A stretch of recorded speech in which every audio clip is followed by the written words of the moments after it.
Ben, pois imos a retomar. Agora, bueno, vou ter que pedir a... Bueno, en principio tamén presentar. Por unha parte temos a Carmen Suárez, que ven da aula CEMIT de San Sadurniño, para contarnos un pouco a súa experiencia de uso do audiovisual e ao mesmo tempo de alfabetización audiovisual para os fins últimos do que sería a aula, que é a alfabetización digital de adultos maiores, na maioría dos casos, pois, mulleres que se chegan por primeira vez á tecnoloxía.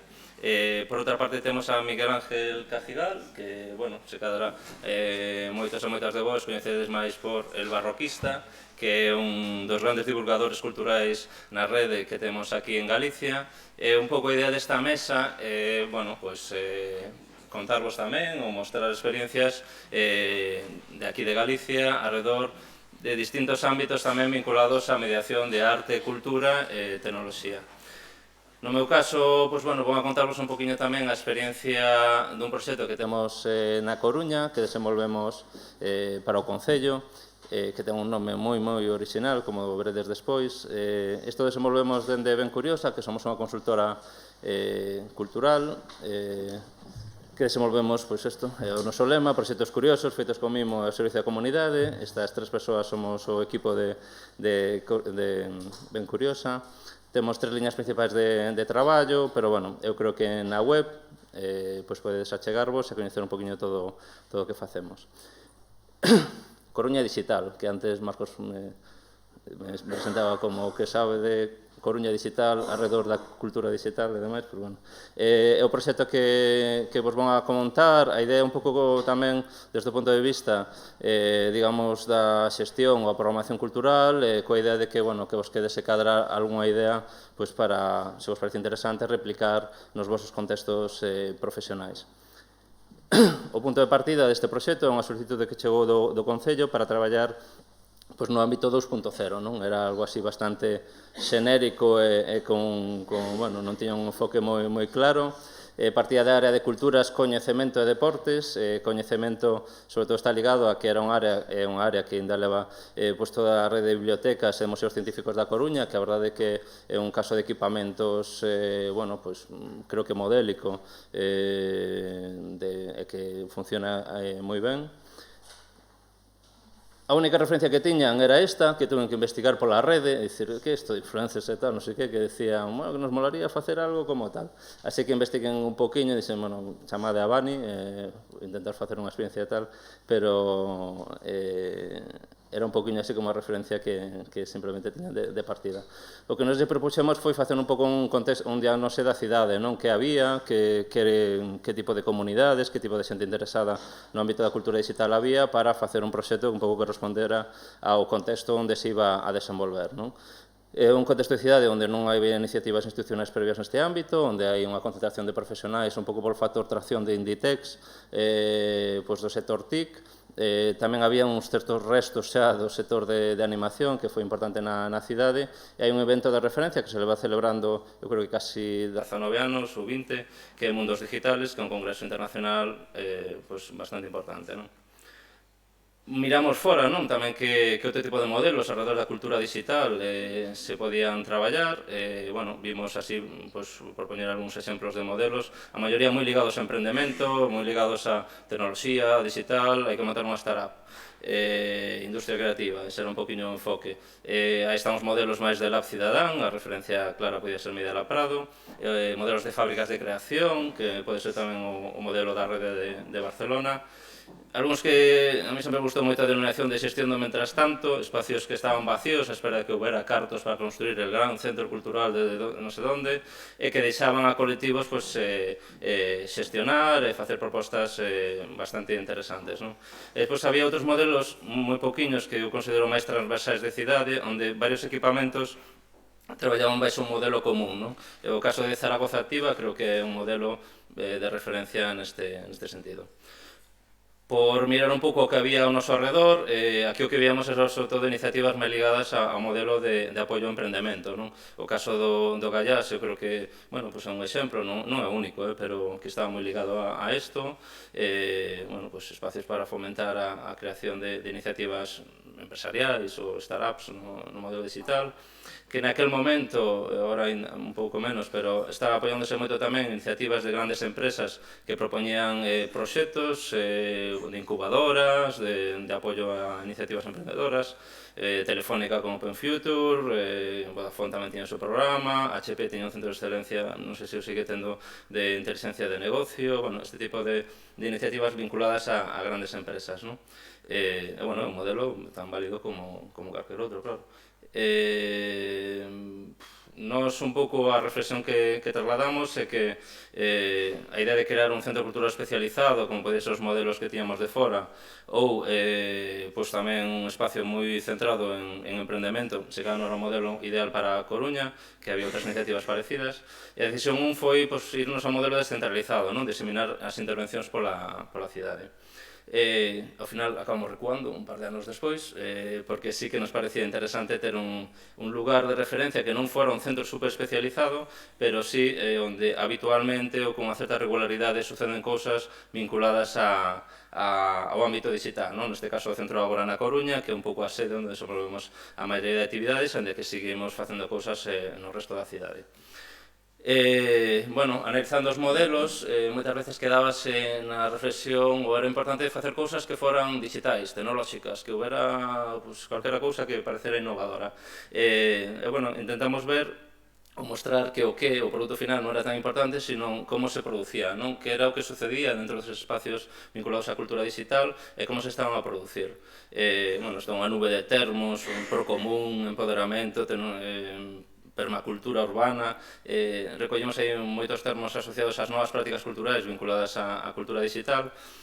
Bueno, eu creo que estes 4 ou 5 poden ser os 5 que nos parecían tamén máis interesantes, non? Pois son un traballo de colaboración entre iguais, conciencia de rede, meritocracia, beta perpetuo, bueno, como dicía antes Vani, eran os tiempos felices tamén, non? Ese ideal de traballo alrededor da cultura digital e sobre todo a transparencia ao código aberto, non? Que todo o que fagas, outras persoas o poidan mellorar ou replicar, non? Bueno, tamén da cultura hacker. Entón, o que propoñíamos era, bueno, non estamos ante unha no ámbito da cultura digital non estamos tanto nunha demanda de oferta cultural que podes consumir, que podes ir a un sitio a ver un espectáculo, a comprar un produto ou a consumir algo xa empaquetado, senón que a xente normalmente quere formar parte activa de contornos que sean colaborativas, que sean horizontais e que sexan abertas, non? E sobre todo compartir e facer xuntos. É paradóxico que, por exemplo, un dos movimentos alrededor da cultura digital máis relevantes, que pode ser o movimento maker, onde a idea é que podes facer por ti mesmo, non? Ou a impresión 3D, podes facer por ti mesmo, a xente que quere facer con outros, non? Quere xuntarse, quere argallar, quere compartir coñecemento e poder, bueno, pues, facer proxectos colaborativos, non? Bueno, son algunhas referencias da cidade. Na Coruña víamos que había varias comunidades xa preexistentes, grupos organizados alrededor de colectivo maker ou programadores, e despois había unha rede totalmente por conectar, sobre todo en contidos digitais, non? A nosa primeira proposta no 2016 era crear un espacio común, conectar comunidade, como non sabíamos moi ben tamén cales eran exactamente os públicos e que iba a funcionar e que non, pois preparamos moitas temáticas, moitos formatos distintos, charlas cortas, residencias dun mes, experiencias que eran como 3 meses seguidos, bueno, para diferentes públicos que naquele momento eran un pouco máis intuitivos, non? Entón, bueno, íbamos cun proxecto de enfoque divulgativo, inspirador, activador, o Concello ten que ser entidade mediadora, facilitadora, expandir na cidade novas prácticas culturais e creativas, surdidas das redes digitais, e, bueno, ali chegamos a reunión co Departamento de Cultura e co Intervención, que esta é a cara que nos puxo cando dixemos que había que facer un programa facilitador, mediador, que era, bueno, en fin, entón... Co mesmo espírito, volvemos para casa e chegamos á conclusión de que, bueno, que podíamos facer o mesmo, pero había que poñerlle outros nomes, non? Entón, un espacio común, unha marca e unha web. Vale, ben, o interventor xa lle percebe ben. Conectar a comunidade, isto é comunicar, bueno, favorecer así como encontros e tal, bueno, comunicación, vale, perfecto. Programar e testear temáticas, formatos, non sei que, unha programación, vale, perfecto, isto sí que cho compro. Entón, o formato de contratación foi indo por un poquinho estes marcos, non máis habituais. A marca xerouse sen complicarnos moito tamén coa terminoloxía, bueno, hackeando un poquinho o logo xa municipal, creamos unha web onde tamén o máis importante era recoller todo o que sucedía na cidade, non crearnos un dispositivo novo, non inventarnos nada especialmente diferente, senón recoller as iniciativas, a xenda e demais, e a información principal que hai na web é como podo participar. É dicir, isto vai desto, como eu podo participar pois no colectivo que traballa nesta tecnoloxía, no grupo Maker, como se vai a esta feira, como participar neste evento, e, bueno, é un poquinho a información que a día de hoxe na web hai máis de 50 iniciativas, creo, e unha xenda que se actualiza constantemente. Presentamos un programa tamén de lanzamento, e, bueno, isto é un poquinho así o que sucedeu.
Tamén un pouco co vídeo era mostrar que a maioría de actividades a xente está facendo cousas, está xerando, está experimentando, está probando, os produtos finais non é o máis relevante, senón a posibilidade de conectar xente con intereses máis ou menos comuns e sobre todo, pues, bueno, aprender xuntos a dominar determinada tecnoloxía ou determinada disciplina. As áreas de traballo principal nas que nos traballamos no ámbito de Coruña Digital, tamén un pouco por situar, bueno, por unha parte a comunidade maker, a argalleira, xente que lle gusta cacharrear coa tecnoloxía, para, pois, en un par de términos que se cada, para que este menos familiarizado, pois, o poida vincular máis, estes temas de robótica, programación, e moito máis, non? Pero, bueno, é o que, bueno, por situar un pouquiño. Na Coruña hai unha singularidade que hai unha asociación que é un colectivo totalmente independente, pero ten a colaboración de museos científicos. O primeiro espacio maker institucional en Galicia está na Casa do Home, na Domus, e ten apoio institucional desde fai tempo.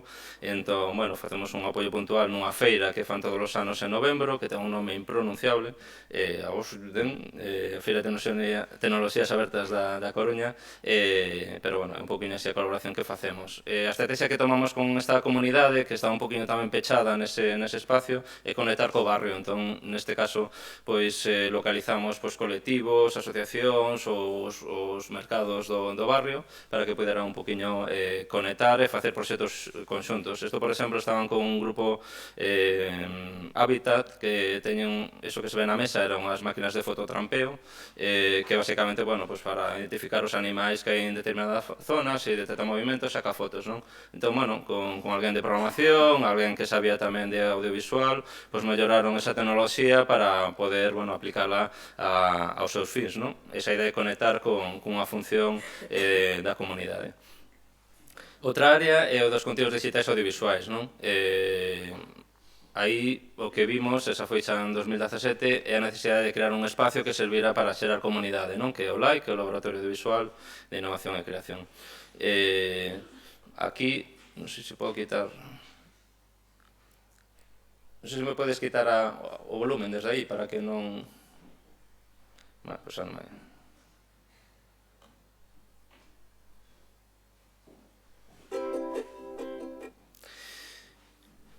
Pois aquí un poquinho o mismo espírito que tiñamos na primeira edición, pero neste caso máis vinculado a todo o que son os contidos digitais. Traballouse tamén en novos modelos de negocio coa Academia Galega de Audiovisual, licencias libres en internet, experimentar un poquinho tamén con realidade aumentada neste caso.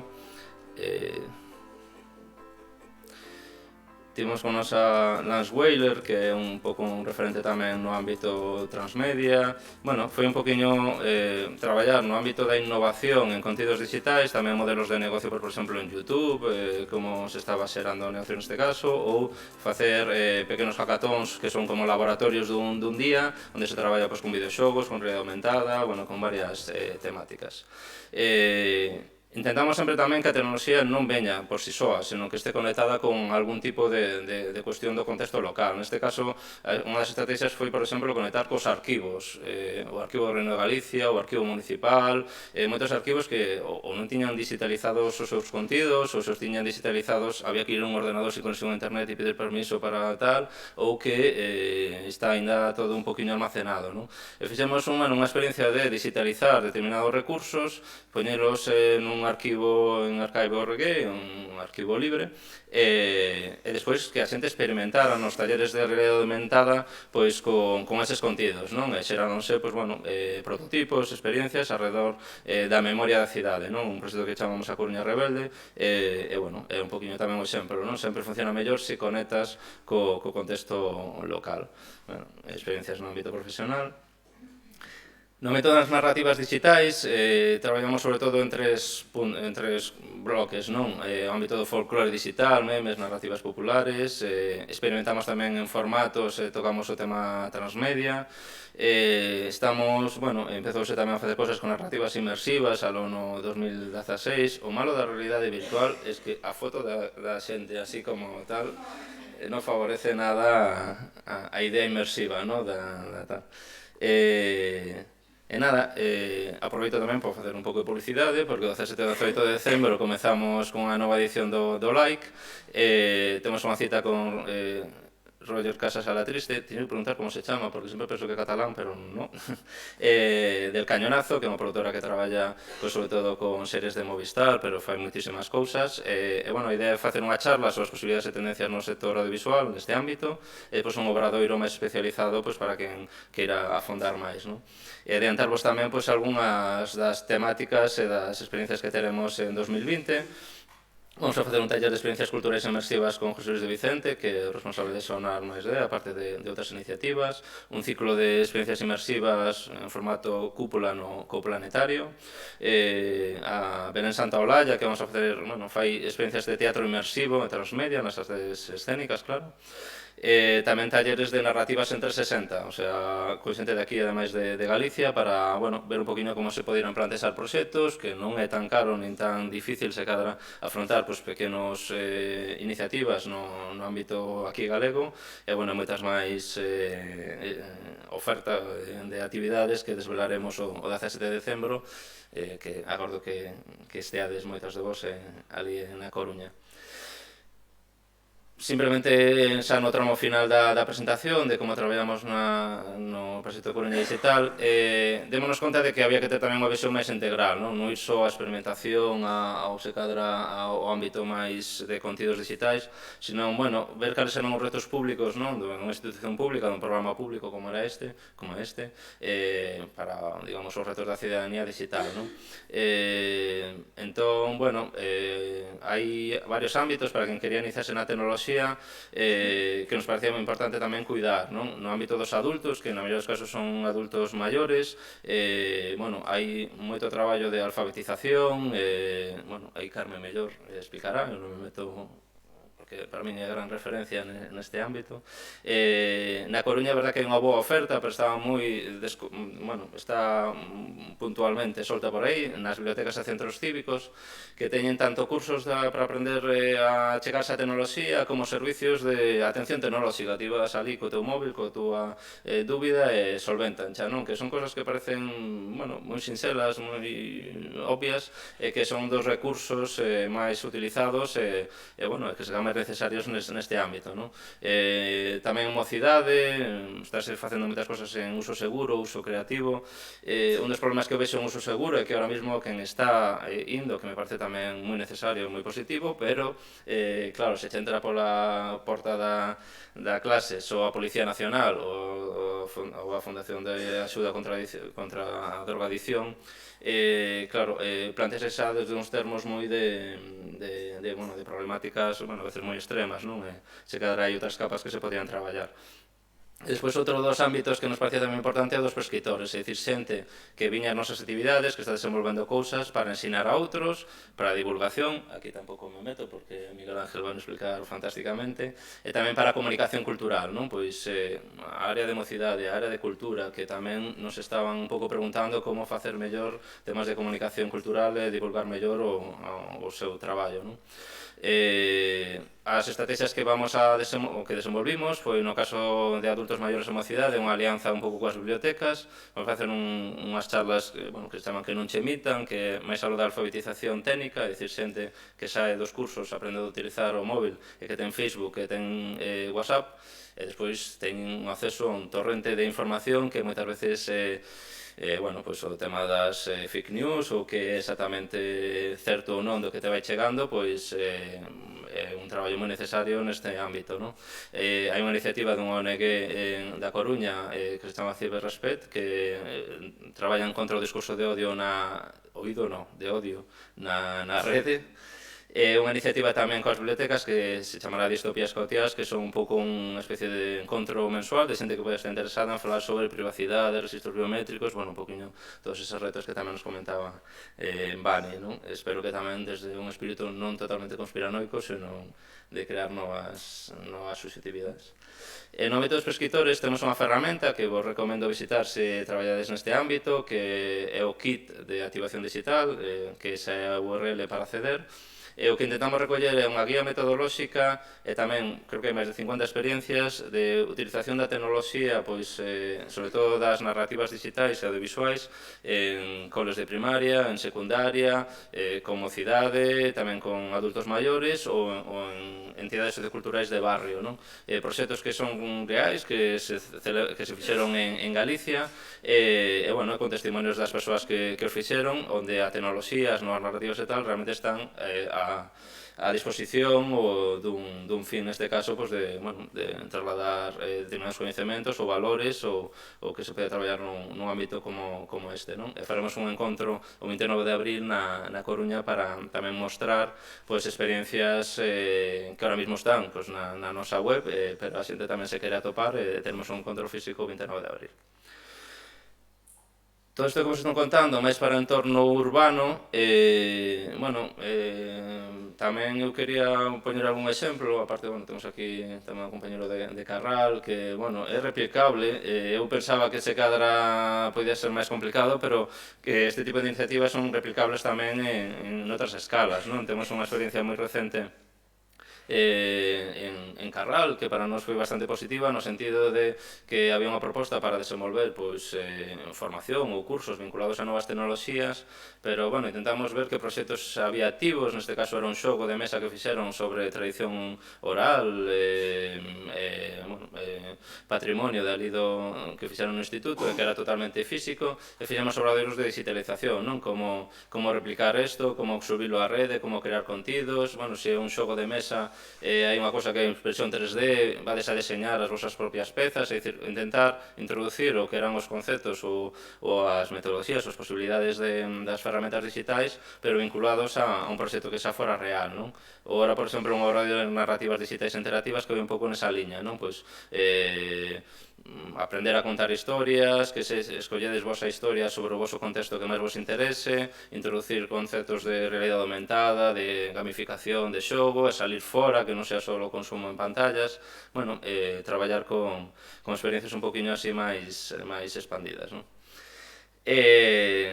Outra iniciativa tamén a nivel de comunicación cultural, unha cousa que estamos facendo é intentar que non sexan formacións moi técnicas de ser o curso de dominar Facebook como se foras a xestionar unha tenda online de 50.000 usuarios ao día, non? Senón utilizar as ferramentas a medida da capacidade, dos coñecementos e do tempo que teñen os equipos, neste caso, pois, de servicios de cultura, de mocidade, de normalización lingüística, non? E tamén facer ferramentas digitais para entidades sociais. Son dúas liñas que estamos facendo e que nos parece, bueno, que a xente está recibindo moi ben porque é un poquinho unha formación máis a medida das posibilidades reais despois de aplicalo, non? Xa para rematar, outra área de traballo son as comunidades técnicas, non? Que se cada isto sí que pode ser máis específico de áreas como, bueno, a Coruña, con todo o efecto alrededor de Inditex, no caso de Vigo tamén con PSA, pero, bueno, hai comunidades tamén en Santiago e en outras cidades,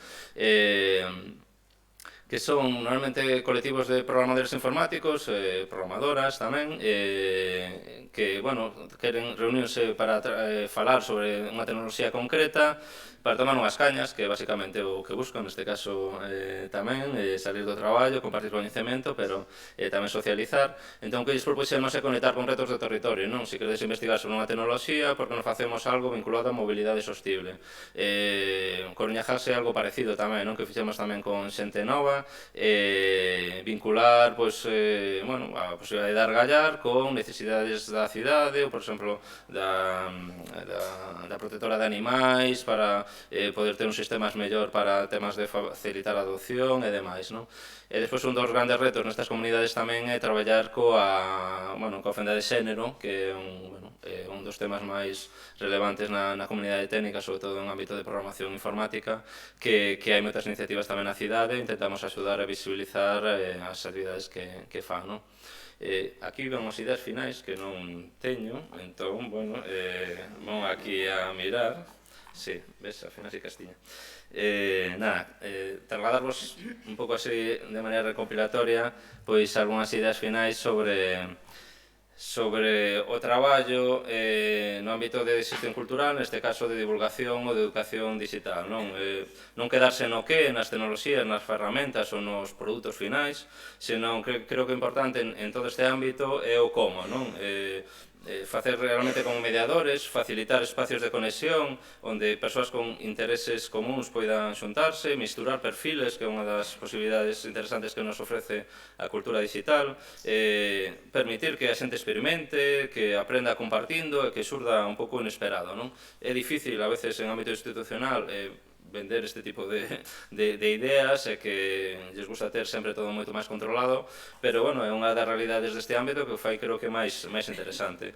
Tamén é importante o para qué, non? É dicir, que non sexa tecnoloxía porque sí, vamos a facer un curso para saber realidade aumentada. Bueno, realidade aumentada para qué? Para contar unha historia, para divulgar un contido, para reflexionar sobre o territorio, buscar algún tipo de foco, sobre todo conectado co contexto, non? Porque con quen tamén é relevante neste sentido, dicir, que non acabe sendo un nicho só de xente que sabe moito dunha cousa, e que se conecte ese coñecemento pois con retos do territorio, non?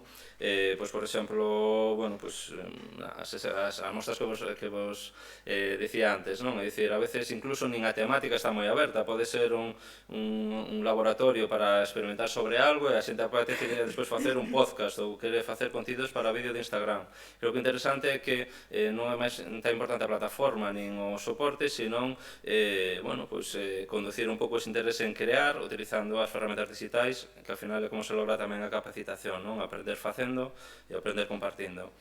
E, bueno, xa por último tamén, o onde, moitas veces os proxectos que acabas falando con ámbito institucional acaban moi bloqueados en crear o gran centro de referencia da nova tecnoloxía especializada e demais, que ao final non acaba salindo, non? Entón, bueno, comezar por formatos breves, tantear que públicos van, que intereses pode haber, por ciclos, e sobre todo en espacios, creo que para min poden ser moi interesantes para experimentar, como poden ser as bibliotecas ou os centros socioculturais das nosas vilas e cidades, non?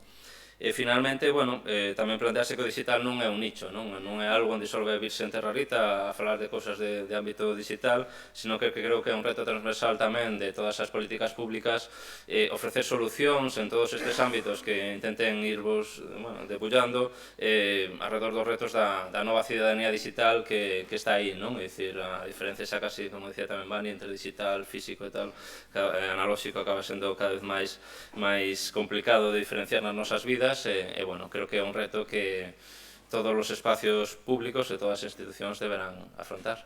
E, bueno, agardo que non me estendera moito porque ninguén me reñiu e que, bueno, vos servir un pouco para coñecer que estamos facendo neste proxecto. Gracias.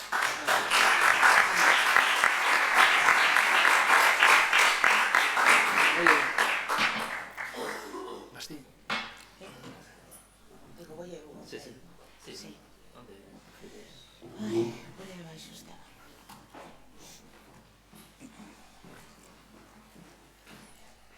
Que guardaches, non? Andaba por aquí.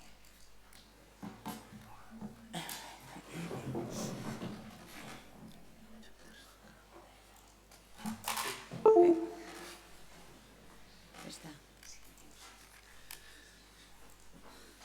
Vale. Moi ben, empezo. Sí, bueno, ahora volvo ao meu rol de Carmen, como dicía tamén nas presentacións deste Erevani, teres tamén información do currículum no programa de MAN, e, bueno, por non roubar tempo, pois casi non vou a repetir e donlle paso, e, bueno, agradecervos que esteades aquí, xa dixen que son moi fan do teu traballo desde sempre, e, bueno, a experiencia de Fala Mesa Sadurniño e de Carmen creo que é moi interesante tamén para o ámbito da mediación sociocultural, neste caso, para a alfabetización digital. Bueno, moitas boas tardes e moitas grazas á Consello da Cultura, especialmente a Sergio pola invitación.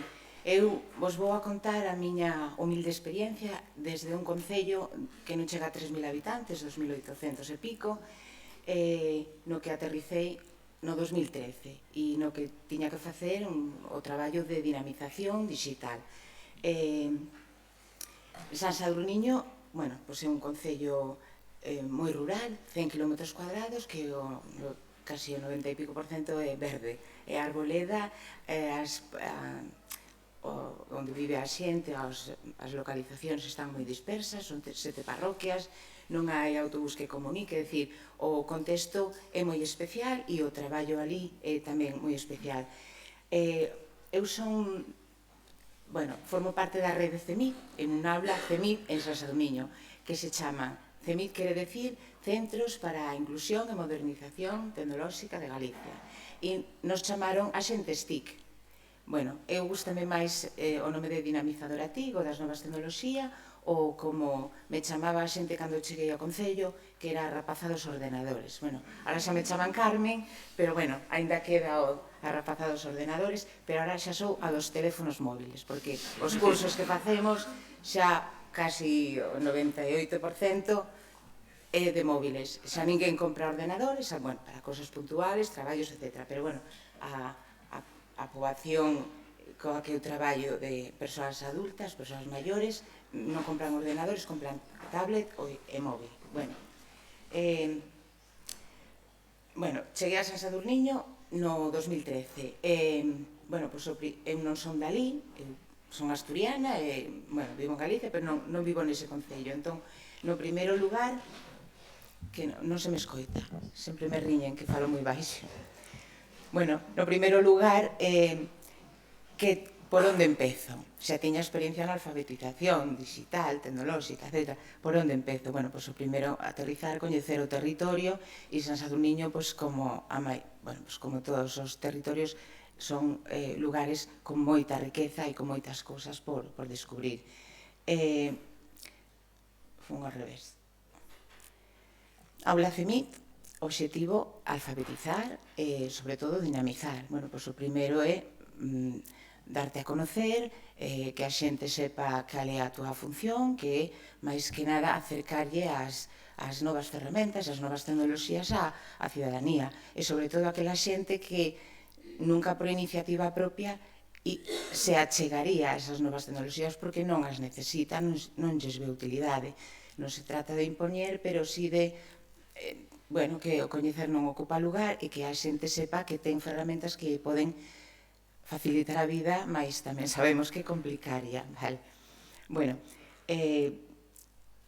alfabetizar era o obxectivo inicial, pero agora gústame máis falar de autonomía digital e facilitar a xente ese coñecemento que a faga autónoma, porque pedir a cita médica é que teño que pedir a miña filla que me pida cita.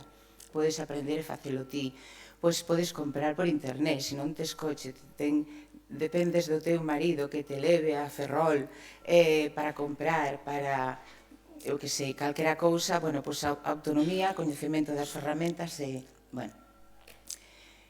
Xa no mesmo ano 2013, que empecé en febreiro, pois cales serán as actividades formativas que puxen en marcha, bueno, pois os típicas, iniciación a internet, a informática, daquela non había todavía, non estaba tan extendido o uso do smartphone, pero tamén outra serie de contidos, como por exemplo eso, pide a cita médica, aprende a medir as túas fincas como co SISPAC, moitas cousas con utilidade para as persoas, con xente maior, pero tamén con rapacería.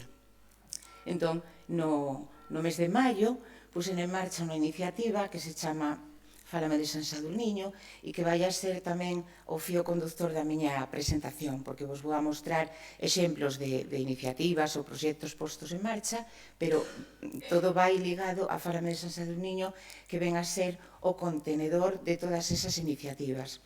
E como moitas cousas, empezou con unha idea moi sinxela, 17 de maio, Día de Internet, Día das Letras Galegas. Bueno, a ver que podo facer que teña un pouco máis de interese para a xente, que se motive a participar en ese obradoiro que vou a organizar. Bueno, pois as fotos gustan, a memoria, o patrimonio inmaterial, que aprendan a digitalizar. Bueno, pois fixen un obradoiro que se chamaba Fotos Faladas, que viña a ser que a xente traía fotos antigas da casa que tivera cariño, que quixera recuperar, aprendíamos a digitalizarlas, as gravábamos con unha ferramenta de audio, bueno, con Audacity, se subía todo á web e, bueno, pois esa primeira web empezou a tener moito éxito e a xente, bueno, pois siguió participando en esta iniciativa. Bueno, pois o ingrediente desa iniciativa, un ingrediente moi básico que é unha foto que fala, máis sinxelo non pode ser a iniciativa, pero foi crecendo moito e agora é un proxecto importante que non se pode perder e que, bueno, que hai que traballar para que todo ese traballo que hai aí se conserve. Bueno, pois unha foto falada, e quen fala? Pois fala toda a veciñanza, é un concello moi pequeno, pois a xente maior que participaba nos obradoiros, a xente nena que están no verano na aldea verán, e aproveito a ponervos exemplos, non poño todas faladas, pero si vos poño 30 segundos de cada exemplo para que vexades un pouco cal é. Ahora tiña que abrir internet.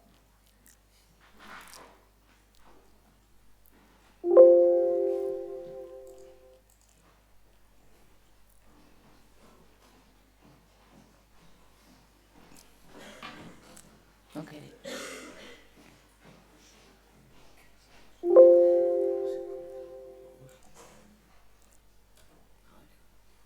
Non hai internet, amigo, sí.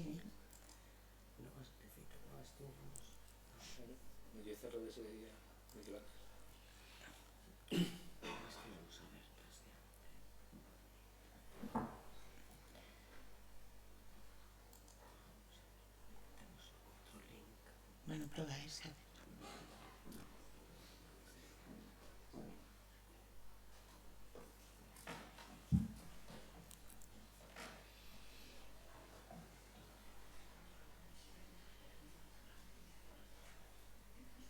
Antes probaba. Probamos antes e funcionaba todo perfecto. Aí vai, sí.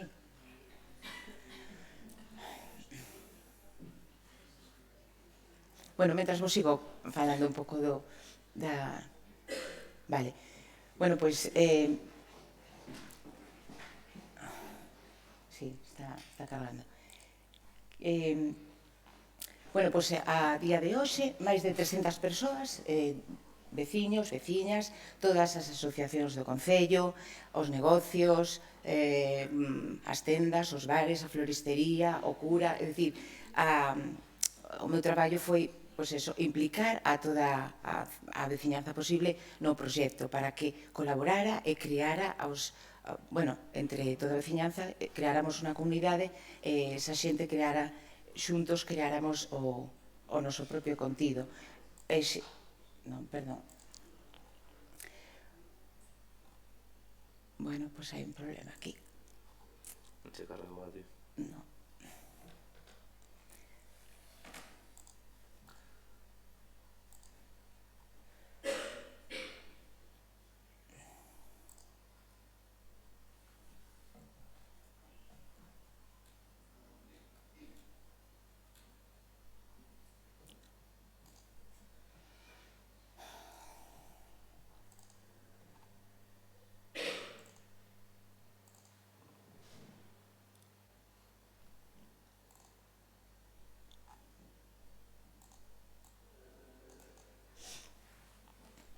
Bueno, pois non sei que facer, porque teño moito pasado na página web. Podo abrir con Chrome.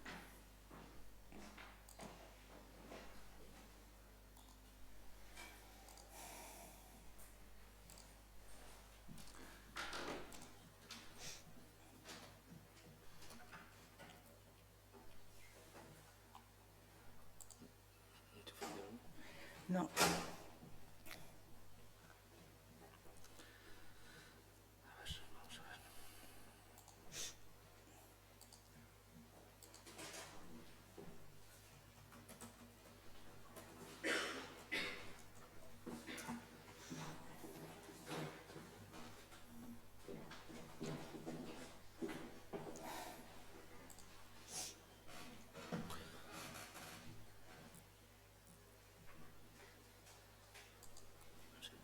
Bueno, pois non. Non.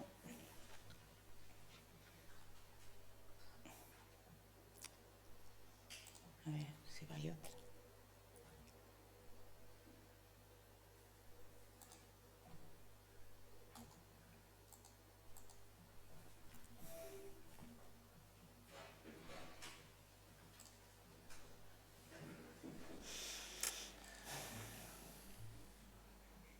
Bueno, pois seguiré como poda.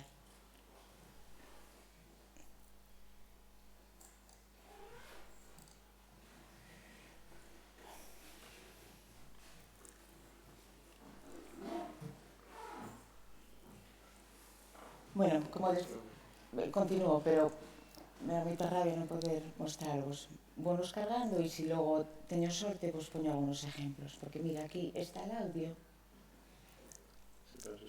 que o que, bueno, debería deixarme darlle o play e reproducir. É rarísimo.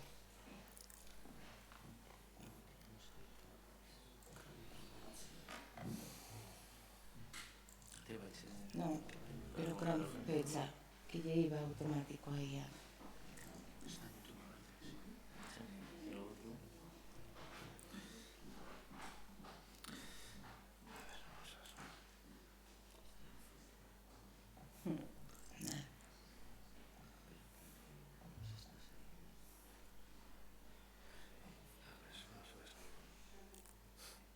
Bueno, pero non se pode. Sí, pero... Por exemplo, a saga dos pans. Aquí sí que sale. A ver, sí, pero por que non aparece aquí? Mira, vamos a hackear aquí a wifi. No, pero non é esa que... Vale, non sei, pero cambiar esa. Se me dis os nomes, vamos improvisando. Bueno.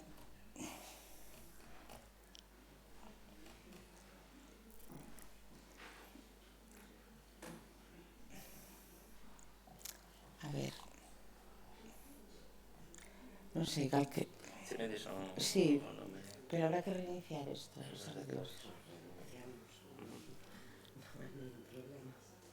Non sei, algo, porque antes estaba todo correcto.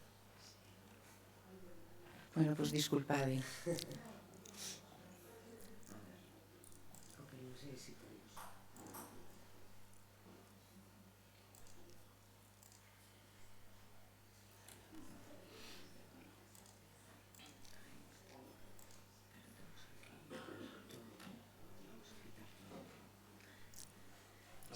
Si reiniciamos, digamos ahí.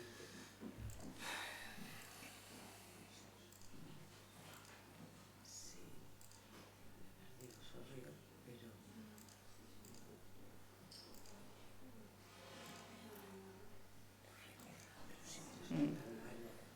Bueno, pues nada.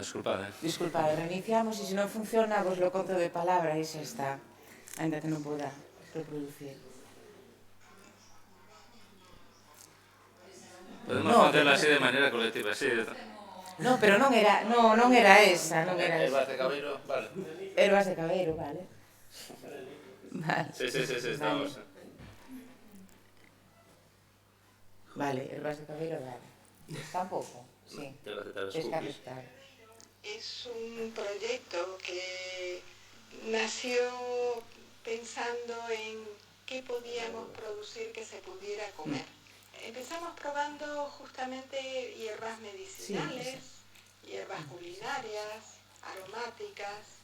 Un poco la filosofía era por qué no rescatar... Bueno, un exemplo dunha empresa que ten a súa falada e conta como empezaron. Ahora busca Pinocho.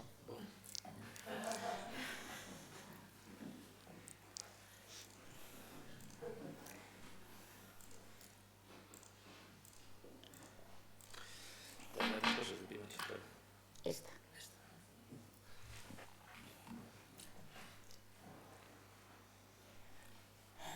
Anda, que no hai Pinocho no arboreto de San Sadurniño? Perderíase.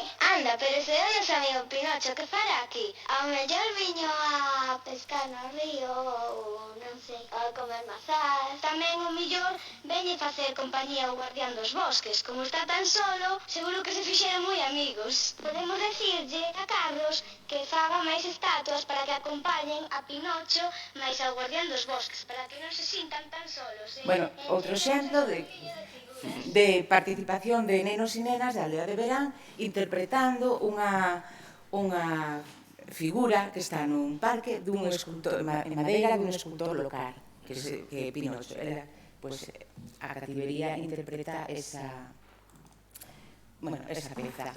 Empresas, como os decía, colectivos, asociacións que participan en este proxecto comunitario. A xente, cando facemos os obradoiros, pois tamén deixamos un cachiño para que aporten pois o que queiran. Unha fotografía para comentala. Apareceu tamén no Concello de San Sadurniño o arquivo fotográfico da Marquesa, porque onde agora é o Concello, antes era o Palacio dos Marqueses de San Sadurniño, bueno, que ten moita historia. Ese fondo fotográfico moi importante, moi interesante. Tiñamos unha persona que este señor que se chama Manolo Rico, a que lle quero facer hoxe unha pequena homenaxe, porque faleceu este verano con 96 anos. Moitas desas fotografías das persoas que aparecían nesas fotografías nos axudou a entender, a recordar, tiña unha memoria fantástica, entón axudou moito a recuperar esa memoria daqueles anos. E ates, moi ben, teño un axudante maravilloso. Bueno, A sorpresa máis grande que me dei foi que aos 92 anos ou 93, porque por primeira vez o día. Esta foto a sorpresa máis grande que me dei foi que aos 92 anos ou 93, porque por primeira vez o día. Isto é increíble, desde logo. Ademais, coa letra, de puño letra do meu padriño, el niño Manuel Rico López, a los 8 meses de edad, claro, sei que é o meu padrino Tomás Rico. Noviembre de 1920, claro que non. Ben, isto foi unha sorpresa que lle din, porque aos 92 anos apareceu esta foto, el nunca a vira, entón chamei Manolo, tes que vir que te teño que enseñar algo. Eu pensaría, xa me quere enredar Carmen con alguna outra cousa, alguna outra foto. Bueno, pois veu e, bueno, eu pedí permiso e gravamos justamente esa reacción nese momento que por primeira vez estaba vindo esa foto manuscrita do seu padriño cando mandou desde Cuba. Bueno, foi un momento bonito, moi emotivo, foi un regalo para él, unha sorpresa, e logo, pois, o meu agradecemento a este señor que era un gran señor e que nos faleceu este verano. Bueno, pois, perdón.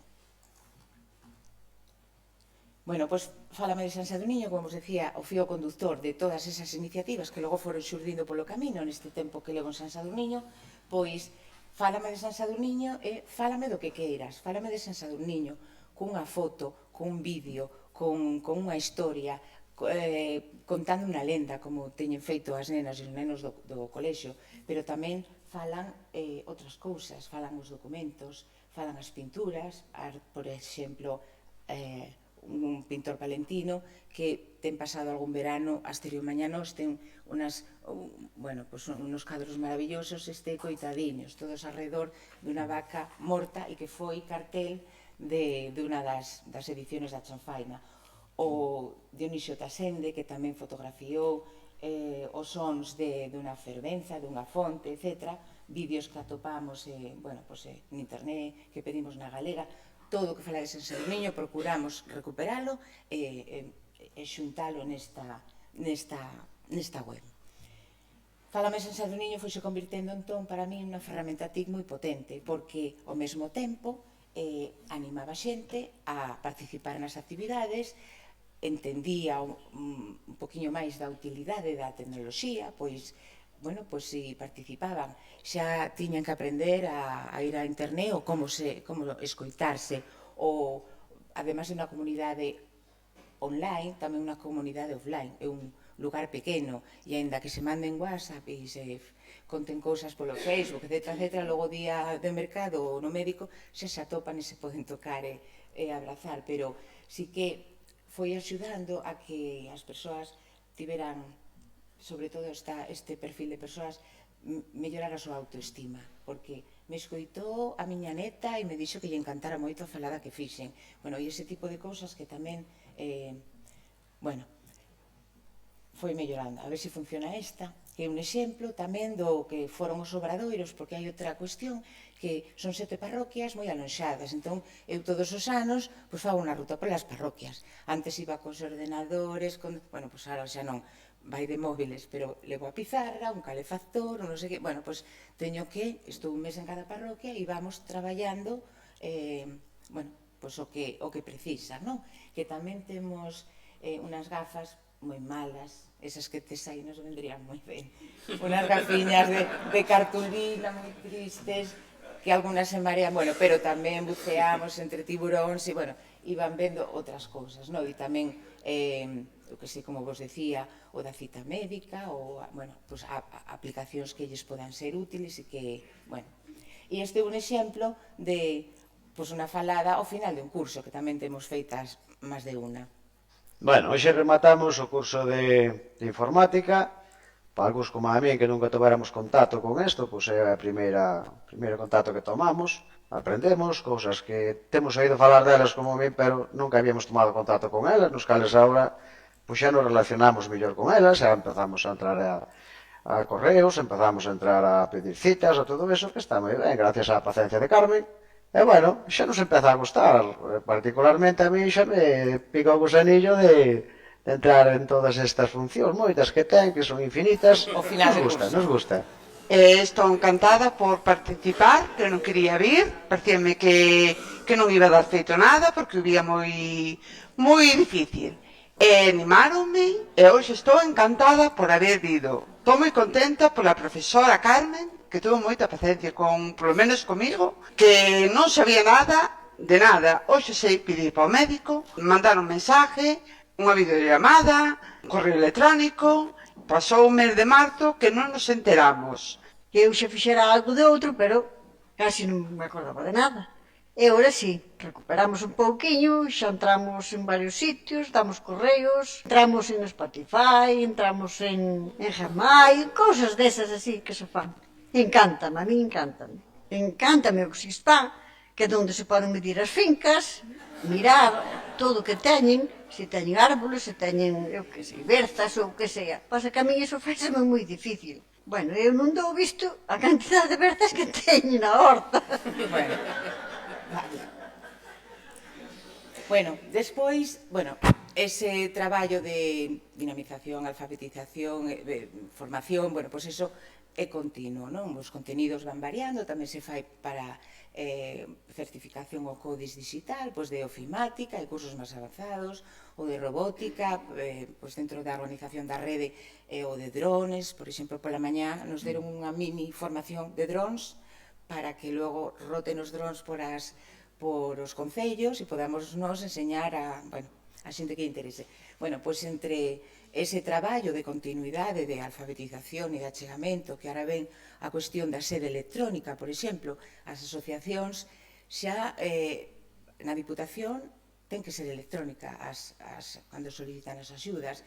Moita xente das asociacións está deixando de pedir as axudas para non enredarse. Pois, entre outras cousas, na aula tamén estou para axudar a esa xente que ten que presentar e facer a firma electrónica e todas esas cuestións. E tamén me veñen Carmen, morreu o teléfono, non sei que pasou. Pois non, técnicamente non, pero suelen ser cousas simples de configuración e que tamén estamos na aula para eso. E entre outras actividades tamén xusto con esa idea de achegar a tecnoloxía e ver a utilidade que sexa agradable e que de aí podan salir experiencias interesantes, pois hai unha moi bonita que fixemos co fotógrafo Gabriel Tizón.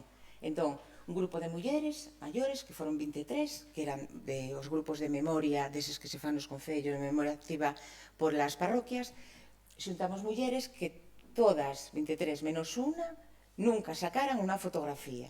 Entón, miradas novas. Gabriel lle deu unhas indicacións de como facer unha foto, da iluminación, e fixemos os obradoiros e, como resultado, fixemos unha exposición no Pazo do Concello, cos medios, con a presentación oficial, un momento moi importante para elas e, sobre todo, o que aportou de mirar o seu territorio de sempre dunha maneira diferente, a través dunha lente. E elas mesmo, os poño un minuto tamén, o explican moi ben, porque fixemos un montaxe de vídeo.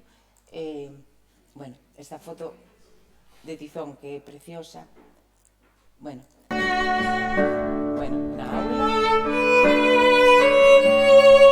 os saltando de biquíni, un pouco de información e unha salida xa a la práctica.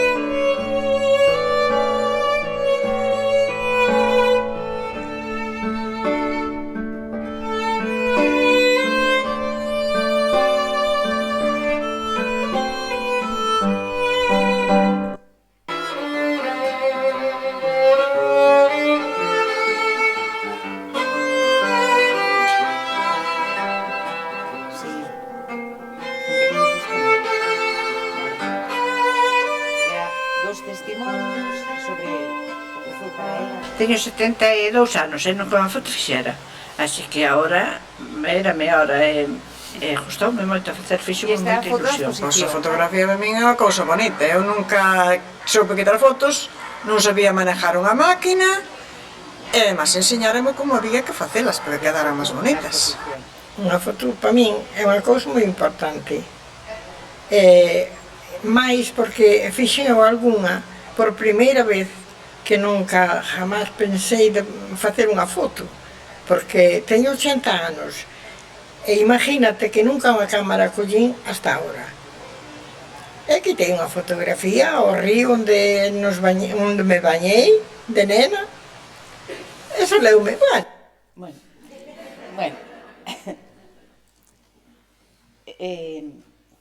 Xa me está metendo presión, xa me estás ponendo moi nerviosa.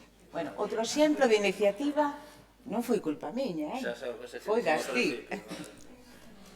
Outro exemplo con nenos e con nenas tamén, unha exposición fotográfica de Gabriel Tizón que fixera en África, nos seus viaxes, e chamamos Fútbol que fala. E con nenos e con nenas que interpretaban esas imaxes, que foi unha experiencia tamén moi interesante.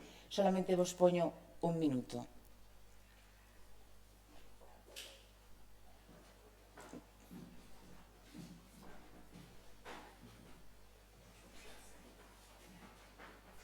Vexo esta escola rara. Non son como as de aquí. Que ten nas mans? Guantes. Por que dera guantes dela? Para quedar de porteiro, porque ali non hai guantes de porteiro como os de aquí. Están desexando ir ao recreo para ir a xogar ao fútbol. Al mellor fora da escola o que ten é un campo de barro. Se pode xogar igual e divertirse. Bueno, pois así tamén un montón de fotografías e un montón de rapacería que participou nesta iniciativa que foi moi interesante, porque todas as nenas e os nenos xogan a fútbol e forman parte do club de fútbol de San Sadurniño. Outra das iniciativas que esta foi, tuvo moita repercusión, que o canal de YouTube de Teño unha horta en San Sadurniño. 5 mulleres que tamén empezaron cos obradoiros de alfabetización a todos os niveles e que, poquinho a pouco se foron facendo independientísimas, autónomas, e crearon o canal de YouTube. Pois ese canal de YouTube ten, tutoriais e nos enseñan como facer moitas cousas, desde como podar os tomates ou plantar, pero tamén fan imas de masí, porque están plantaron azafrán, cacahuetes, boniatos, un montón de cousas que non son habituais aquí, e están demostrando que todo se dá, que temos unha terra moi boa e que produce moito e que hai moitas novas oportunidades. Pois este é un exemplo de un vídeo diferente, porque o que fan é utilizar tamén o seu canal para protestar, porque en San Sadurniño, como consecuencia da praga da couza guatemalteca, prohibiuse plantar as patacas. Entón, elas experimentaron con... Son das mulleres... experimentaron con boniatos. Pero o problema está que desde o 1996 teñen a plaga en Canarias. Non houve forma de combatila. Penso eu que tiveron tempo e anos e anos. Ahora hai 2 anos que está aquí en Galicia. Seguimos na mesma historia. É hora que ven a hora de plantar, que estamos a 9 de marzo, é hora de plantar, non saleu o decreto aínda. Posiblemente non podamos plantar. Aquí están moi enfadadas e protestando moito precisamente por a mala xestión desta crisis. Solo 2 exemplos máis e xa vou rematando. Vos presento tamén Chanfaina Lab, que é outra iniciativa que non sale directamente da Aula CEMIT, pero a Aula CEMIT tamén é participante da área de cultura e Aula CEMIT. E que Chanfaina Lab é un encontro de cineastas. Empezou tamén, fixemos agora a 6ª edición, é dicir que leva 6 anos, e se invitan un fin de semana cineastas de fora de San Sadurniño. Van a pasar ese fin de semana, e damos de comer, de dormir, e se comprometen en ese fin de semana, non coñecen o territorio, a maioría nunca estivo en San Sadurniño, teñen que gravar unha peza de 5 minutos, de 6 minutos, de 10, o que queiran. E en febreiro nos xuntamos para ver toda esa produción que gravaron. O primeiro ano había 9, 10 ou 11 persoas de fora e ninguén de casa, porque ninguén de casa, non temos cineastas, xente non fai cine, pero pouco a pouco, coa formación e a alfabetización tamén audiovisual, fomos animando a xente que nos estaba facendo cousas que eran moi interesantes coa súa cámara de vídeo ou co seu móvil, fomos animando a xente a que participara. Costounos, porque había moita vergoña e complexo. Como nós vamos a competir con, que sei, Oliver Laxa, Alberto Pagán, moita xente do novo audiovisual galego, do novo cinema galego que pasou por ali. Pois, iso o primeiro ano, ninguén local. E esta última edición, que fixemos en setembro, desde fora e 20 e pico da casa. Xa todo o mundo quere participar, porque non... O que vos digo, non hai complexo, o importante é que teñan algo que contar, que logo a tecnoloxía, pois con teléfono móvil, máis menos podes facer cousas, e a xente se esmera moito a xente de fora ven a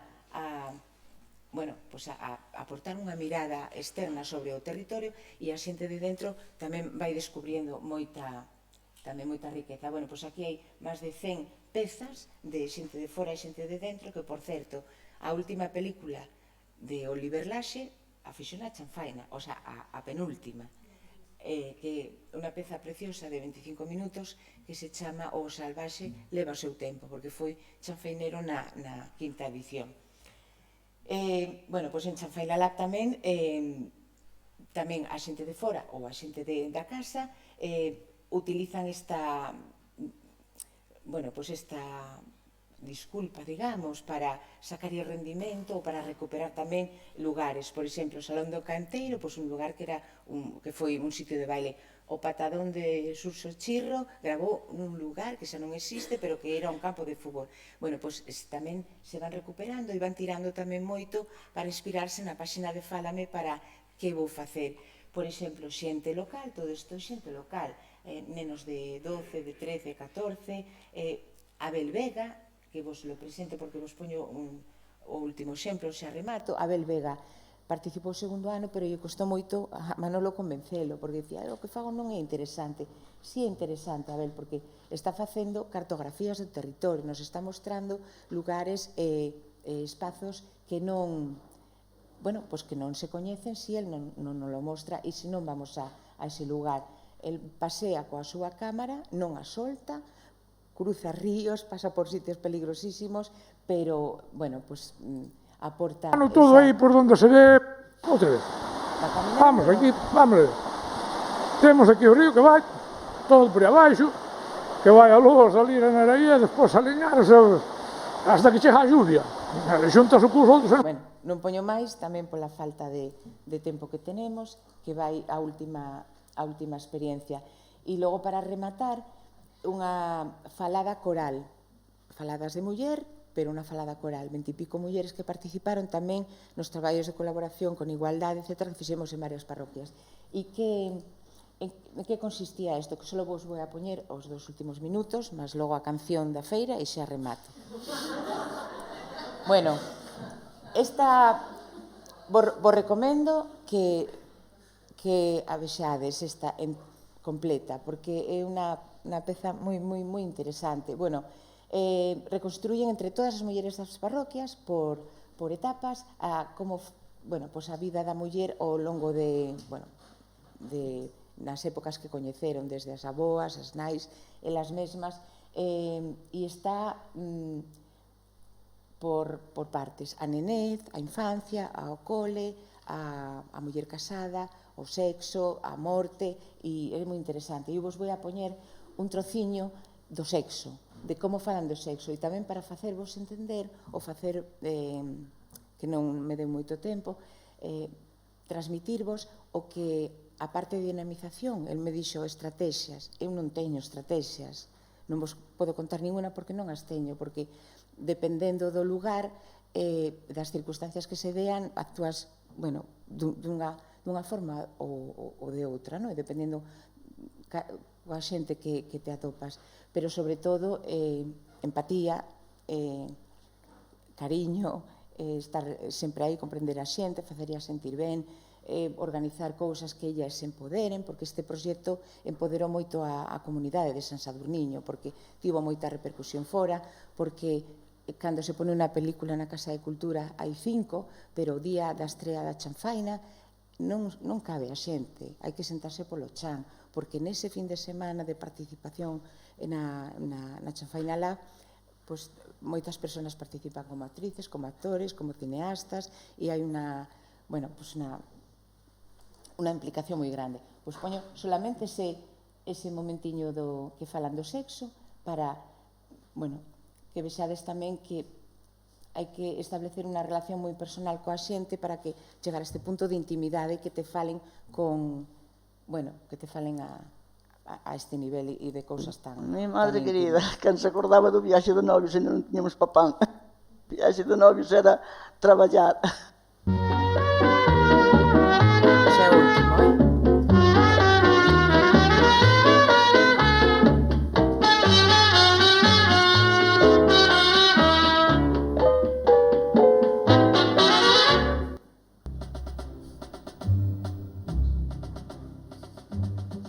Ai, miña nena, o sexo. Daquela era che moito o sexo, A primeira vez que tuve unha raga estaba na festa e non sabía que era. Dixen, ai, Dios mío, vou morrer. Oi, esos a máis maiores. Na casa nada, iso era tabú na casa. Non me atrevía a facer moitas preguntas. Eu ainda tiña medo de darlle un beso ao mozo por si quedaba preñada, Non, o máis medo que tería sería caer embarazada, porque unha muller embarazada naqueles tempos xa era o último, que non tiña má salida, logo nin podía ir ao patrón, porque xa era unha vergüenza. Non era xa nada. Pois mira, aí daqueles embarazos eran cousa corriente e moliente, porque as mulleres estaban preñadas seguido. Parían un, amamantaban, aos 2 anos xa caían embarazadas do outro. Entón nós preguntábamos os remedios que había antes para non quedar embarazadas. Chica, pois eu nunca nada usei na miña vida, solamente a marcha atrás. Se te digo que non sabía que era o condón e xa estaba casada. Eu iso aprendino coas amigas. Senón na miña casa nadie me dixo nada. Eu, do outro truco, que sepa eu non tiñan. A cando o home se iba pa Cuba. E algunha ainda quedaba embarazada co home en Cuba. Tamén? Bueno, ten moita máis miga, podedes vela. Bueno, e para concluir, porque vaime matar Sergio, pois xa vichedes que todo vai ao redor tamén dese músculo central que fala Mendes San Sadurniño, que é unha rede democrática, sobre todo porque a veciñanza é libre de participar e de aportar os seus contidos. É dicir, non hai ninguna persoa culta que decide que o que non pode ir en esa web. Todas as persoas aportan dentro do respeto todos os contidos e as faladas e os vídeos que queren e todo se sube. Por lo tanto, o que quería dicir que é unha rede democrática con distintos soportes e emisores que funciona como a memoria, coa sinapsis entre as neuronas, porque moita xente desta parroquia non coñece a historia desta outra parroquia, e se abren portas tamén á recuperación. Bueno, e o que funciona é a emoción, que é o que move toda a sinapsis a que vai recuperando, a que fai que a xente lle guste o proxecto, que participe, e, bueno, pois, nada, que ten moitos aspectos importantes, interesantes, pero, bueno, sobre todo, emoción, relato, que memoria viva e que hai unha relación democrática da cidadanía cos seus contidos, que se crea unha comunidade, esta parte máis técnica de codificación que me paso, que hai 1000 e pico historias, que levamos desde 2013 e que, bueno, pois invito á rede, a web está aí para que, bueno, pois podades consultar cando queirades e, sobre todo, que conseguimos crear a través de simples fotos faladas que parece que aparentemente non teñen conexión entre sí, pero que cargan eso, de sentido a todas esas pequenas vivencias individuais. Se che parece, Carmen, pechando sí, con esta reflexión. Vale, bueno, pois pecho e...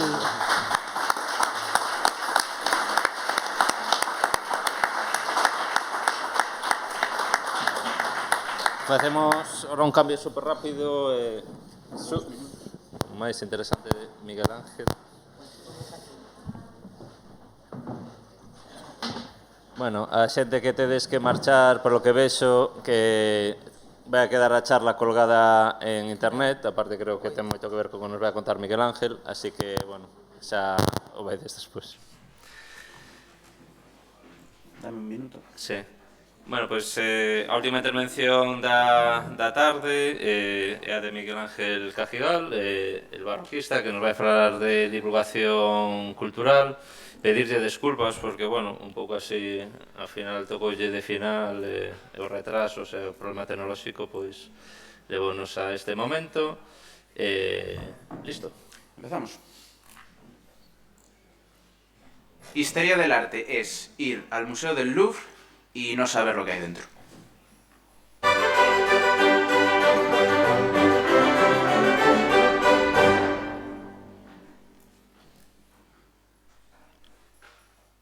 Cierra los martes. No pude visitarlo porque cuando fui estaba cerrado. en plena fecha navideña, cara de desesperación.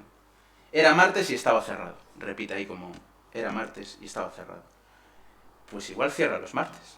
Tienes teléfono móvil para comentar en internet, pero no tienes teléfono móvil para comprobar el horario de apertura de un museo. No se me ocurre a nadie que vaya y diga, ostras, estuve el miércoles pasado en el Bernabéu porque quería ver un Madrid-Barça y no había. Vaya porquería de estadio, que lo cierren, porque yo fui y no pude ver jugar al Madrid. Atención a esta. Nada extraordinario. No es algo que vayas a alucinar cuando veas. Sinceramente, es un monumento en forma de triángulo que no te dice nada. El museo está dentro del triángulo, debajo. Hay que entrar. Podemos falar de cultura, museos e patrimonio cultural en redes sociais? Pois sí, podemos, claro, porque as redes sociais son plataformas de comunicación que podemos utilizar para falar de calquera cousa que queiramos. Podemos falar de registros moi altos ou podemos falar de registros moi domésticos. Podemos falar para xente moi especializada e podemos falar para xente que se está chegando por primeira vez a este contexto. Cando Sergio me convidou a estar hoxe aquí, ademais con xente que controla tantísimo e que fai cousas brutales, eu pensei que o único que eu podo contar é un pouco a miña experiencia. Entón, basicamente, os vou contar a miña experiencia.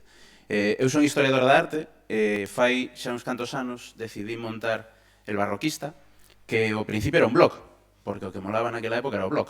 Agora o blog está así como morto, un pouco de landing page ou de agregador de contidos, e non o uso prácticamente para nada máis que para telo aí de referencia, porque enseguida, desde o principio, empecé a ver que as redes sociais tiñan unha plataforma moito máis dinámica para falar do que eu quería falar. Eu non aparecín así de golpe en redes sociais, senón que xa levaba moita experiencia detrás, na época dos foros. Non sei se aquí había alguén que fose forista de algún foro especializado en particular, pero os foros foron un universo fabuloso, porque había xente que controlaba moitísimo de temas moi nicho, e podíamos falar durante días e días e días de iconografía do século XIV, cousas así de raras, que sí, é moi raro, pero que resulta que hai un montón de xente interesada na iconografía do século XIV si falas o mesmo idioma que eles, non? Entón, un pouquiño así foi como eu me asomei. Primeiro creei o blog, tuve unha decisión que naquel momento me pareceu unha decisión corriente, pero que foi bastante intelixente cando a vexo con perspectiva, non foi deliberada, que foi ocupar todas as redes sociais coa mesma marca. Ás veces me preguntan onde saliu El Barroquista, e hai xente que pensa que é por Miquel López Iturriaga, el comidista, pero non, é por un grupo de música barroca que se chama I Barocchisti, en italiano, os barroquistas. Eu decidín que me parecía guai ese nome. En un principio eu pensei que iba a falar solo de barroco, así de inocente era eu. Vou falar de barroco. Por que barroco? Porque me interesa, porque é o meu campo de investigación principal, e porque ademais é un período histórico e artístico que está moi denostado, sobre todo desde o punto de vista artístico. Co barroco pasa unha cousa moi curiosa, que a xente pensa que o odia, pero en realidade lle encanta.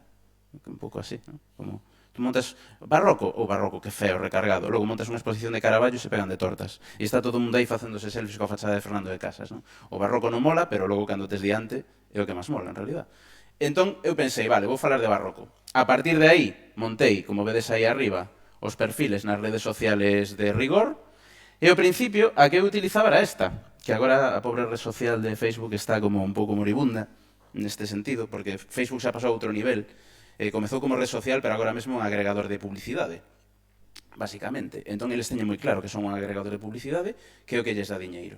É a red social con máis xente do mundo.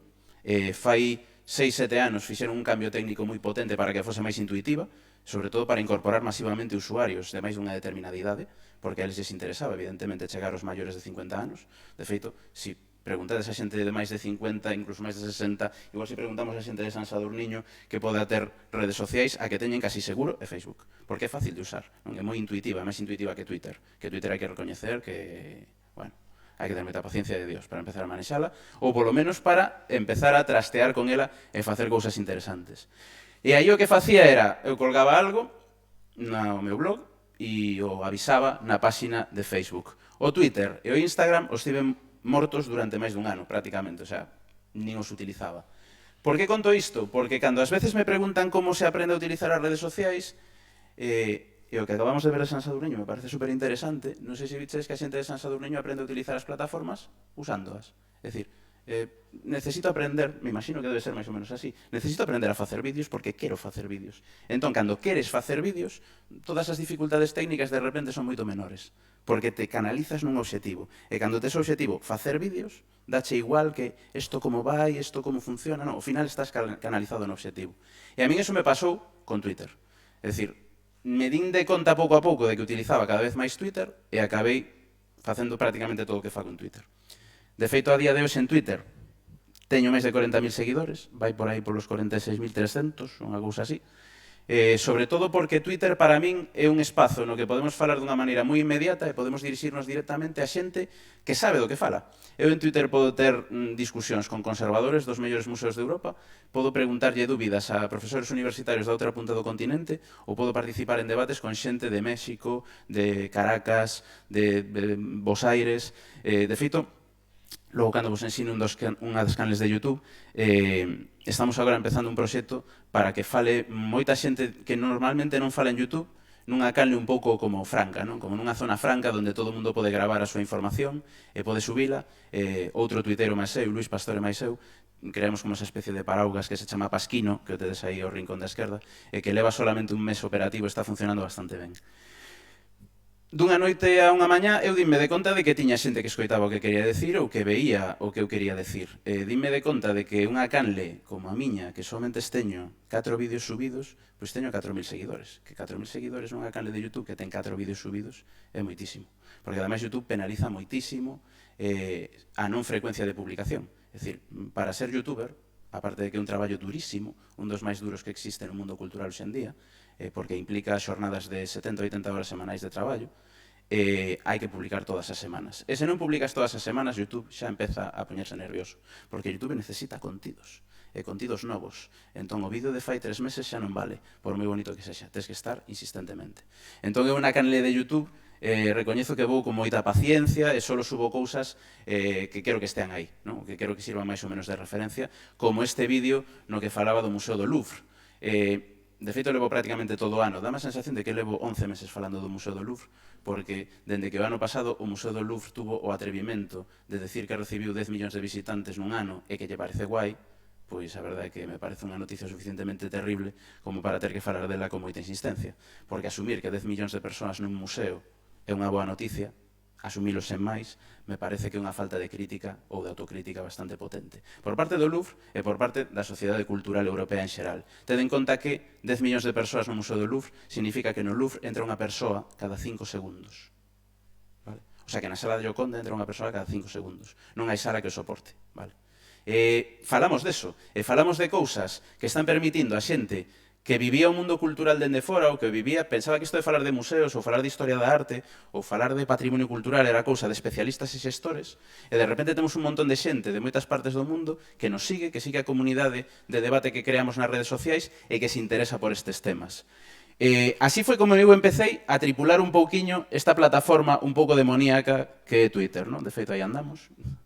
Isto é en tempo real, así que podedes ver máis ou menos todo o que fun compartindo. É unha das cousas que máis me gusta de Twitter, de feito, que funciona en tempo real. É dicir, que podemos chegar moito antes ao que está a pasar do que chegarían os que chamamos normalmente medios de comunicación tradicionais. É dicir, os medios sociais non somente se sustentan sobre a interacción de persoas ou sobre a creación dunha rede social, que de feito esa sería a idea, senón que ademais se sustentan, particularmente Twitter, sobre a inmediatez.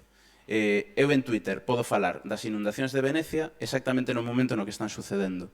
E para min, por exemplo, antes falábamos un pouco que son o heraldo das desgracias, non? Pero este ano é certo que 2 contidos meus que se viralizaron moitísimo foron precisamente 2 fíos de Twitter, un adicado ás inundacións de Venecia de fai uns días e outro en abril adicado ao incendio da Catedral de Notre Dame.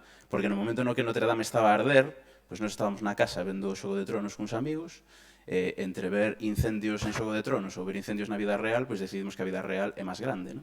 Entón estuvemos vendo o incendio de Notre Dame máis ou menos en directo, e non sei se recordades que estabades facendo cando ardeu Notre Dame, porque isto é unha pregunta casi como de que estabas facendo cando caeron as Torres Gemelgas.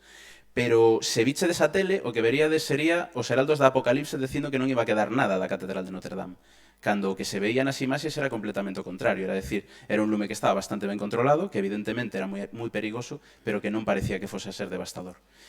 Eu dime de conta de que empecé a comentar eso en Twitter, empezou a ter moitísima demanda de información. A xente me preguntaba, pero por qué? Por que ti crees que a catedral non vai a caer? Por que crees que está funcionando estructuralmente o edificio a pesar de que este ardendo toda a cuberta? Empecé a falar, acabei ese día, ás 4 da mañá, recomendando libros de estruturas góticas a 700 ou 800 persoas. Imaginadevos o que permite Twitter. Eso o permite Twitter. Permite estar xusto no momento e chegar hasta o fondo dos intereses, porque alguén me pode preguntar directamente: ois, mira, isto que estás comentando é moi interesante, pero hai algún libro de estruturas góticas que eu poda ler para entender como funciona isto? Entón empecé a sacar fotos directamente dos libros da librería. Sacar libro, este está chulo, este mola bastante, este un poquinho técnico, pero che pode valer. E o día seguinte, dime de conta de que tiña milleiros e milleiros de consultas nesas fotos. O día seguinte fixen un fío explicando máis ou menos toda a historia e chegou a máis de 12 millóns de persoas. Que é unha barbaridade. Vale. A partir de aí, a curva de seguidores subiu bastante, evidentemente, aínda que procuro non falar só de cousas negativas. Pero é certo, como sabemos todos e todas, e como sabe moi ben a xente que se dedica a comunicación, que as noticias malas en xeral se comunican máis rápido, non? E que xeneran un interese ás veces maior. Eso sería, por unha banda, como eu chego a estar moi volcado á divulgación cultural a través de Twitter. Pero a partir de aí o que me plantexo é se Twitter ou as redes sociais en xeral me van a permitir facer cousas diferentes ou cousas novas. Xa descarto que Facebook mo permita, vale? Porque Facebook é bastante encasillado. Facebook ten uns parámetros de funcionamento que é moi difícil saírse deles. É certo que é unha rede social moi versátil, porque as fotos en Facebook vense moi ben, os vídeos en Facebook vense moi ben, todo funciona ben en Facebook, pero ao final ten que ter un criterio de estructura bastante tradicional, bastante clásico. E ademais Facebook non se deixa publicar moito. Se publicas máis de un par de cousas ao día, Facebook considera que estás facendo spam automáticamente. Entón pensa, malo. Me empeza a esconderte por debaixo. E un día que estaba no Museo de Belas Artes de Sevilla, dixen, que pasa se entro no museo, collo o teléfono móvil e me poño a tuitear en directo toda a visita ao museo. E esa foi a primeira vez que o fixen. E funcionou moi ben, pa min. Hubo bastante xente que o veu, pero non foi unha cousa tola. E a experiencia me gustou moito, porque Twitter me estaba a permitir, co apoio das imaxes que eu iba sacando durante o museo, dos meus comentarios, de alguma maneira meterme nos zapatos de toda a xente que quixera ler ese fío, que me preguntase, oye, cando ti ves este cadro en que te fixas? Ou cando ti ves esta escultura en que te fixas? Entón, basicamente, eu iba polo Museo de Belas Artes de Sevilla, sacaba unha foto e comentaba, lonxe de calquera retórica de historiador, mira, neste cadro me interesa isto, mira, que curioso isto, ou mira este detalle deste cadro, mira que interesante pode ser. E tamén metendo algunha broma polo medio, en plan, bueno, este cadro, a verdade, que é un poquinho espantoso.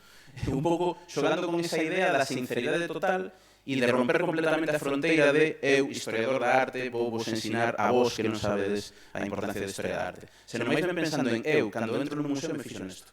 E fixándome nesto, vos podo axudar a que miredes as obras dunha maneira diferente. Non era a primeira experiencia que se facía así, en Twitter, por certo, hai que decirlo, porque un dos mellores youtubers que temos no mundo, para mí o mellor divulgador cultural en fala hispana, que é Jaime Altozano, xa fixeron unha experiencia fabulosa tuiteando unha ópera. Non sei se vos sona isto de tuitear unha ópera de Jaime Altozano, é brutal. Unha ópera que se pasou pola dúas e por streaming. Jaime Altozano estuvo sentado durante as 4 horas de ópera tuiteando todos os elementos que salían na ópera. Era como un programa de Mau a tempo real. Entón dicía, mira, isto que está cantando agora o tenor é o mesmo que cantou no primeiro acto. Claro, a xente estaba flipando. Tamén é certo que Jaime fixe un vídeo de introducción despois, o sea, xa fixeron un vídeo de introducción a esa mesma ópera para que a xente pudese ter xa unhas bases mínimas para poder entendela. Xogando con esa idea, un tempo despois, fun ao Museo Thyssen, que é un museo un pouquinho máis grande que o Museo de Belas Artes de Sevilla, e puxeme a facer exactamente o mesmo. Collín o móvil, subín á última planta, empecé polo principio da colección, e acabei polo final 4 horas e pico despois. E ese fío do Museo Thyssen tuvo un impacto tremendo. Non tanto en cantidade de xente, que tamén, senón sobre todo porque xente dos medios de comunicación empezou a fixarse no que estaba facendo. E dixeron, ostras, que interesante, non? A día de hoxe todavía hai moita xente que me di que utiliza o meu fío do Museo Thyssen como guía para visitar o museo, que me parece super guai, o sea, é super halagador.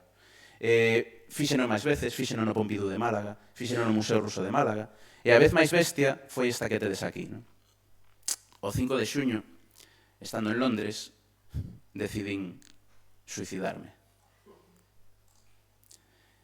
E me preguntei, bueno, este como cando faz alpinismo e dis, vou facer un 8000, non? Pois este foi o meu 8000. Son capaz de tuitear toda a visita a National Gallery de Londres? Xa non é un museo normal, estamos a falar dun museo moi burro, é moi grande. E o fixen.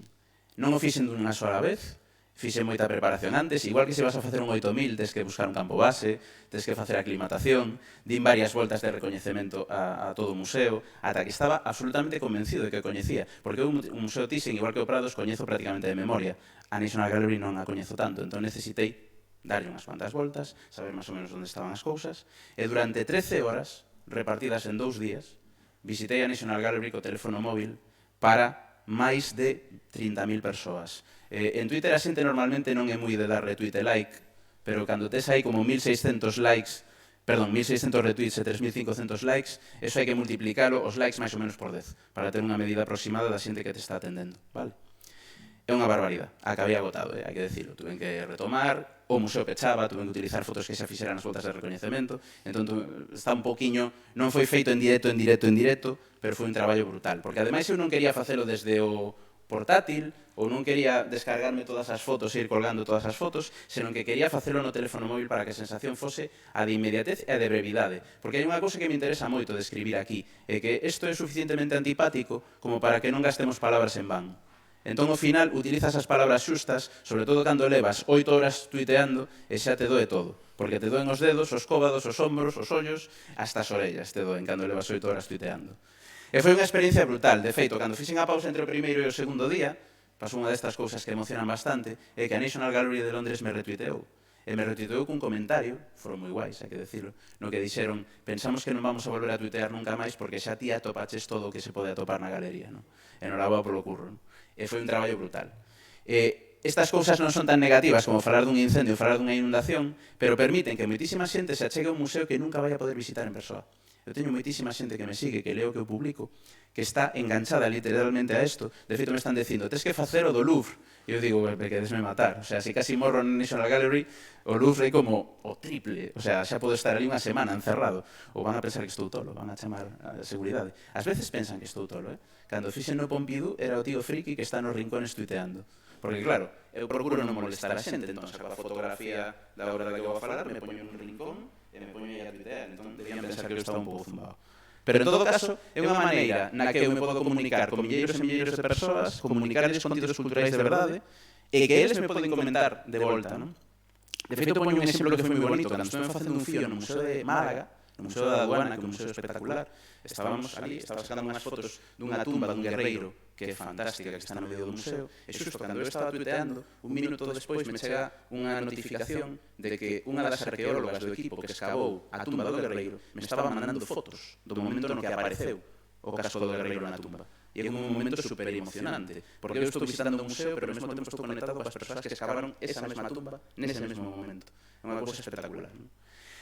A partir de aí, pois máis ou menos me dedico a isto, en Twitter. En Twitter fomento moito debate, procuro moito concienciar sobre o patrimonio cultural, falar moito de museos. A veces temos debates que parece que estamos no bar falando de fútbol, porque estamos falando de se este cadro mola máis ou menos, ou se a programación museográfica do Museo X é máis axeitada ou non, que parecen temas como moi especializados, pero hai cada vez máis xente que non é do mundo cultural que entra nestes debates, que empeza a entender, que empeza a chegarse a todas estas institucións.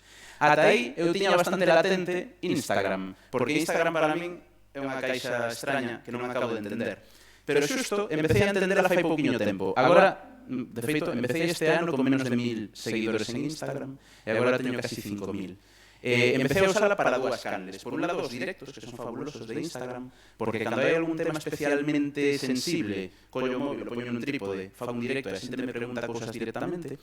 E logo, unha cousa que é moi de tolos, vale? A ver canta xente coñecedes que se abre un canal de Instagram TV para falar de libros.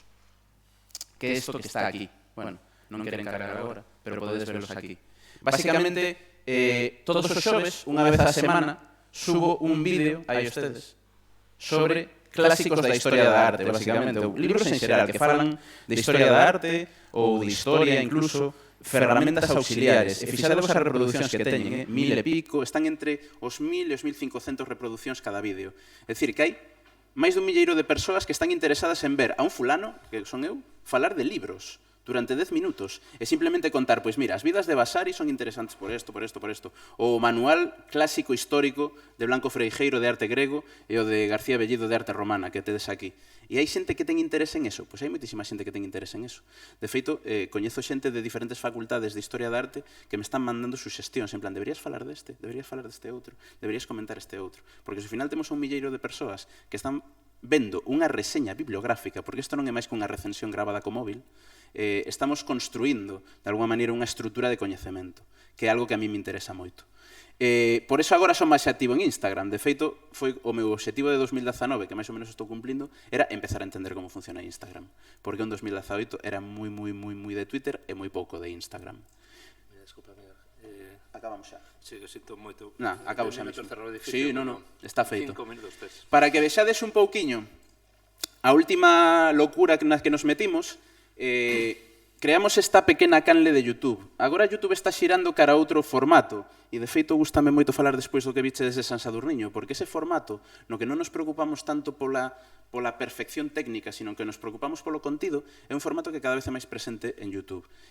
Como vos decía, Luis Pastor e máis eu creamos este Pasquino, que non coñece a estatua de Pasquino, era o lugar no que se pregaban as queixas na antiga Roma, os pequenos pasquines, que dai ben a palabra. Entón facemos vídeos de ao redor de 10 minutos, nos que a veces convidamos a xente de fora, por exemplo, hoxe subimos un de Jimena Apisdorf, de México, que nos fala, ela, sobre devolución de obras de arte aos seus países orixinais. Ela fala desde a perspectiva mexicana e conta como se ve isto desde México. Se pode falar de maneira breve deste problema? Eu penso que sí. Incluso se pode crear orgullo artístico de maneira breve. E por eso, para rematar, como estamos ademais na Semana do Orgullo Barroco, que se celebra o 7 de decembro, día do nacemento de Gian Lorenzo Bernini, vos deixo co vídeo que fixen o ano pasado precisamente para o Orgullo Barroco.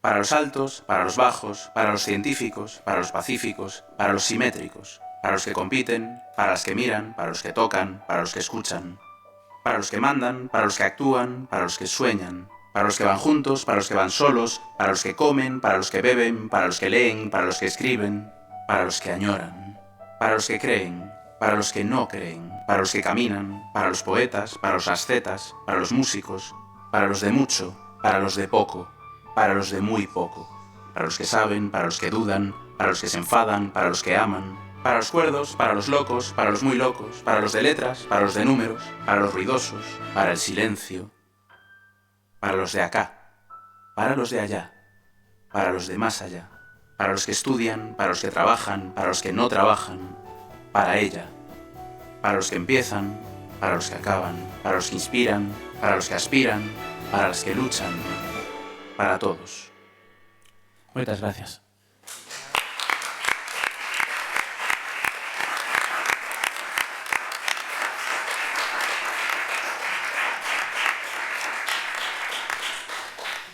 Pois, agradecer ao Consello de Cultura Galega que nos acollera, a Rosa, a Teresa, a José por todo o apoio. Nada, para os resistentes e as resistentes, non temos tempo para o turno de preguntas, pero seguro que aquí cerca, tomando unha caña, poderemos continuar.